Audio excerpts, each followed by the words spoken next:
Hi, my name is Akihiro Asai, a research fellow in Harvard Medical School, Massachusetts General Hospital. In this video journal, I will show a new method of in vivo microscope. With this technique, we can measure quantitative blood flow in microcirculation. The purpose of our experiment is to establish a system for quantitative measurement of in vivo microcirculation.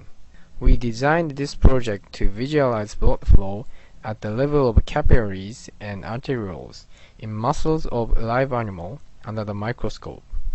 Compared with the conventional method for in vivo circulation measurement, such as Doppler ultrasound or oxygen tension, ours will enable measurement of multiple parameters of blood flow, namely red blood cell flux, RBC velocity, and plasma flow.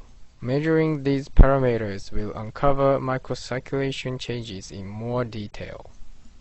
Then, our method is applied to detect blood flow changes in response to physiological stimulation in live muscle tissues.